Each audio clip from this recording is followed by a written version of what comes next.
Weekend in the suburbs, a small house, loud laughter, and the right feeling in Amelia's heart. A Saturday morning, on the outskirts of London.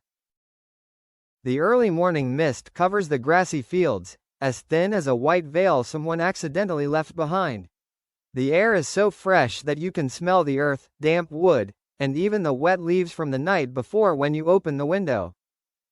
The small cottage by the lake, where Jamie proposed to Amelia with a second ring, is now lit up again. No more flashy spotlights. No more talk shows. No more film sets. No more recording studios. There's just a small house, a dewy lawn, a family that has just temporarily put aside all their big roles to return to being dad, mom, and 3 kids. The morning begins with a rustling in the kitchen. Amelia wakes up to the faint smell of coffee. She opened her eyes, touched her hand to the side. The bed was still warm, but Jamie was no longer there. She smiled slightly. This feeling, she was used to it. Whenever Jamie was in a good mood, or he was brooding over something, he always woke up earlier than usual. Amelia put on a thin sweater and walked barefoot into the kitchen. The scene that appeared made her want to laugh. Jamie was trying to flip pancakes, but one was broken in half. The second daughter stood next to him, serious as a chef, holding a spoon. The eldest daughter was pouring orange juice. The youngest was sitting on a chair, sneaking strawberries. Amelia crossed her arms, leaned against the doorframe, and said loudly, "Hello, Captain Kitchen." Jamie turned around, startled. "Oh, you're awake? I wanted to bring you breakfast in bed," the eldest daughter exclaimed. "Mom, today is a family weekend. Dad said no one can go anywhere, no one can be busy, just play." Amelia smiled, walked over, and kissed Jamie lightly on the cheek. "Oh my gosh, you can even organize a family weekend." Jamie pretended to puff out his chest. "You are a grown man now." The 4 of them burst into laughter. With that laughter, the house seemed a little brighter. Breakfast, the most delicious but misshapen pancakes ever. The whole family sat around the small wooden table by the window. Outside, the lake was calm, reflecting the light gray sky. On the table, pancakes slightly burnt on the edges. Strawberries. Honey. Orange juice. Coffee for Jamie and Amelia. The second daughter looked at her plate of pancakes, tilted her head. "Daddy, why does this look like a cloud that someone ate a piece of?" Jamie pretended to be angry. "This is art, you know?" The youngest waved her hand. "I like your pancakes the best." Amelia raised her eyebrows. "Because it has the most honey, right?" She smiled, revealing 2 missing teeth. Yes. Everyone ate, chatting about small things. Amelia's new song. Jamie's difficult scene. Their school activities. Plans for the afternoon, treasure hunt. No heavy topics. No arguments. No pressure. Just small stories that bonded them together. Noon, family walk around the lake. After breakfast, Amelia suggested, "Let's go for a walk? It's such a beautiful day." Jamie agreed immediately. The 3 children brought a toy telescope, a sketchbook, a teddy bear. The family walked along the lake shore, where the grass was wet and small stones were lined up. The eldest daughter walked next to Jamie. "Daddy, when your movie comes out, can we watch it?" Jamie thought for a moment. "This movie is a bit heavy. Maybe not now. But someday, when the kids are older, I'll show it to you. And I'll say." The scene where Dad cried was because he thought of our family. The little girl smiled, leaning lightly on Dad's arm. I think, no matter who you play, you're still my dad. Jamie felt a warmth in her chest. That's the best compliment I've ever heard.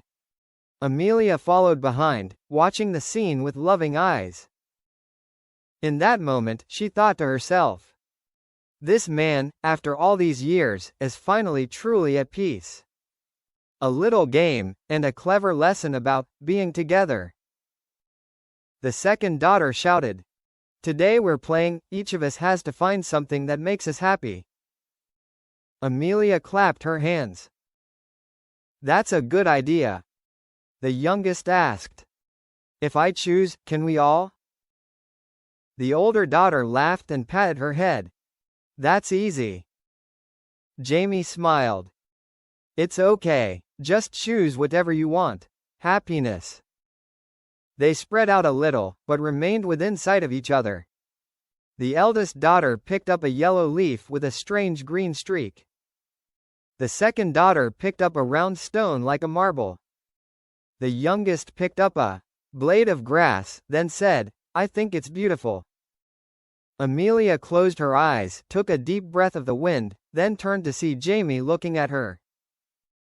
Have you found anything? Jamie moved closer, wrapping his arms around her from behind. I found it. What? He whispered in her ear. My family. Here. Right now. Amelia smiled. You cheated, I'll let you choose again. Jamie shook his head. You don't need to choose again. From now on, my answer will always be the same. Both of them laughed. The wind blew gently, carrying the laughter of the three children, echoing around the lake. Afternoon, picnic on the grass, no need to be perfect, just real. Amelia spreads a large blanket on the grass near the house. Jamie carries a basket of things, sandwiches, fruit, cookies, lemonade. The kids lie down, looking at the clouds. That cloud looks like a rabbit. No, it looks like a turtle. I think it looks like Daddy's hair. Jamie pretends to hold her chest. You guys are disrespecting Daddy. Amelia laughs until tears come to her eyes. After eating, Amelia takes out a small notebook. Mommy has this game. Each person says, what are you, your sibling, friends most grateful for right now? The oldest girl says first. I'm grateful that everyone put their phones down this weekend. The second girl. I'm grateful that Daddy came home in time to listen to Mommy's album. The youngest. I'm grateful for the cookies. The whole family laughed. Amelia patted her son's head. Being grateful for the little things is also a big thing. Jamie thought, then said, I am grateful that I didn't let fear ruin what I was given. I am grateful that I still have the chance to be your husband, to be the father of your children, and to fix the things I didn't do well enough. Amelia looked at him, her eyes deep, wet but bright. I am grateful that you came back, not just with your body, but with your heart. This time, no one laughed. The three children sat still, although perhaps not fully understanding, but feeling that something very important was happening between their parents.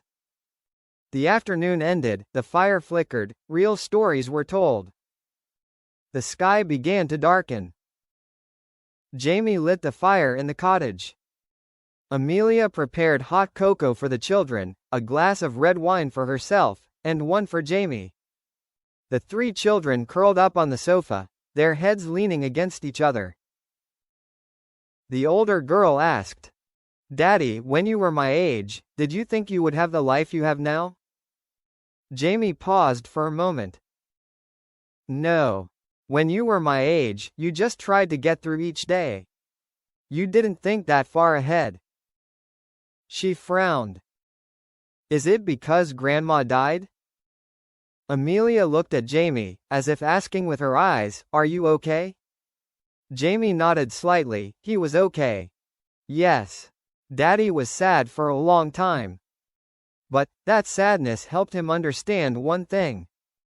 Daddy wanted to be the kind of person who, if his child was sad, wouldn't have to suffer alone. The three girls looked at their father in silence. Jamie continued. Now, when I look at you and Mom, I see that I have more than I dared to dream of when I was a child. The youngest crawled over to Jamie and hugged him tightly. Don't be sad anymore, Daddy. You have us now. Jamie kissed his head. Daddy's not sad anymore. Daddy's happy. Amelia leaned her head on his shoulder and said softly. And I'm sure Grandma, your mother, is proud of you. Jamie looked into the fire in the stove and smiled. I think so too. Night, when everything is silent, but love still speaks. The three children fell asleep on the sofa. Jamie carried them each into the small bedroom in the cottage, carefully covering them with blankets. When he came back, Amelia was sitting on the rug in front of the fireplace, holding a cup of tea, her legs wrapped in blankets.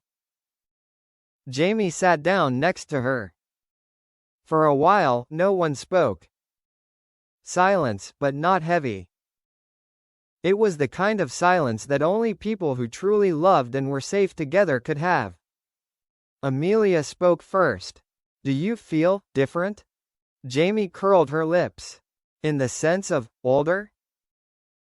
Amelia tapped him on the shoulder. No. I mean, more mature. Jamie looked at the dancing flames, then said. I do. And I think you do too. Amelia tilted her head. I've always been mature. Jamie smiled. You've always been the grown-up part of us. I'm the one who needs to learn. But you know. He turned to look at her, his eyes softening. I think I've finally caught up with you. Amelia said nothing.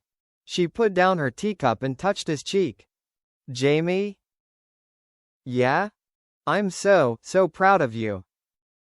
Jamie closed her eyes for a second, as if to let that sentence sink into every fiber of her heart.